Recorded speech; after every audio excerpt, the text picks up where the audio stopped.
ভাই কিতা করছে আমার মেয়েটারে আজকে 9 দিনে আমি বার করছি। বিদেশে চাকরি, মোটা বেতন আর সুন্দর ভবিষ্যতের স্বপ্ন, এই কয়েকটি কথাই যেন বদলে দিয়েছিল সুনামগঞ্জের এক তরুণীর জীবন। কিন্তু সেই স্বপ্নের আড়ালে লুকিয়েছিল এক ভয়ঙ্কর ফাঁদ, এমন এক ফাঁদ যেখান থেকে হয়তো আর কখনো ফিরে আসা সম্ভব হতো না। সুনামগঞ্জের ছাতক উপজেলার বাসিন্দা সুমনা বেগম। অভিযোগ উঠেছে বিদেশে পাঠিয়ে ভালো চাকরির ব্যবস্থা করে দেওয়ার প্রলোভন দেখিয়ে তাকে বাড়ি থেকে নিয়ে যায় স্থানীয় এক আদম ব্যবসায়ী সিজুল মিয়া। কিন্তু এরপরেই ঘটে রহস্যজনক ঘটনা। দিন যায় রাত যায়, একদিন দুদিন নয়, টানা 9 দিন ধরে মেয়ের কোনো খোঁজ পাননি তার পরিবার। ফোন বন্ধ, যোগাযোগ বিচ্ছিন্ন, চারিদিকে শুধু অনিশ্চয়তা আর আতঙ্ক। ঠিক তখনই মেয়েকে খুঁজে বের করার অসম্ভব এক অভিযানে নামেন তার পিতা সমুজ আলী। প্রতিটি সূত্র খতিয়ে দেখা, মানুষের দ্বারে দ্বারে ঘোরা, তথ্য জোগাড় করা, যেন এক নিঃসঙ্গ অনুসন্ধানী যুদ্ধে নেমেছিলেন তিনি। অবশেষে এক গুরুত্বপূর্ণ সূত্র তাকে পৌঁছে দেয় অভিযুক্ত সিজুল মিয়ার কাছে। স্থানীয় জনতার সহায়তায় ছাতক এলাকায় আটক করা হয় সিজুলকে। এরপর শুরু হয় আরও ভয়ানক সত্য উন্মোচনের পালা।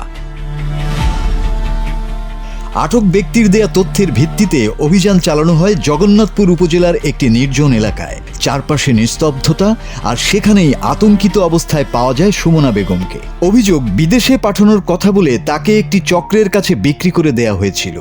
দীর্ঘ 9 দিনের দুঃস্বপ্নের অবসান ঘটে সেদিন। মেয়েকে ফিরে পান তার পিতা, নিরাপদে ফিরিয়ে নেওয়া হয় পরিবারের কাছে। আমার মেয়েটারে আজকে 9 দিনে আমি বার করছি। এই যে সিলেট নিয়া, সিলেটটা কি জগন্নাথপুর হয়েছে। আমরা কলেমুদ্দিন মিলন সাহেব আমরা অবগত আছে। আমরা মিজান ভাইয়ের লোকে আমরা যোগাযোগ হয়েছে, বুঝলি। আপনার ঘটনাটি প্রকাশ্যে আসতেই এলাকায় শুরু হয় ব্যাপক চাঞ্চল্য। সামাজিক যোগাযোগ মাধ্যমে ছড়িয়ে পড়ে এক পিতার সাহসিকতার গল্প। যেখানে অনেকেই হাল ছেড়ে দিতেন, সেখানে সমুজ আলী নিজের ধৈর্য, সাহস আর দৃঢ় সংকল্প নিয়ে ফিরিয়ে এনেছেন তার মেয়েকে। এদিকে আটক সিজুল মিয়াকে আইন শৃঙ্খলা বাহিনীর কাছে সোপর্দের উদ্যোগ নেওয়া হয়েছে। পাশাপাশি মানব পাচার চক্রের সঙ্গে জড়িত অন্য সদস্যদেরও দ্রুত আইনের আওতায় আনার দাবি জানিয়েছেন স্থানীয়রা। একটি স্বপ্নের প্রলোভন, একটি ভয়ঙ্কর চক্র, আর একজন পিতার অবিশ্বাস্য লড়াই। সুনামগঞ্জের এই ঘটনা এখন সবার মুখে মুখে। মাসুদ হাসান, বাংলা টিভি।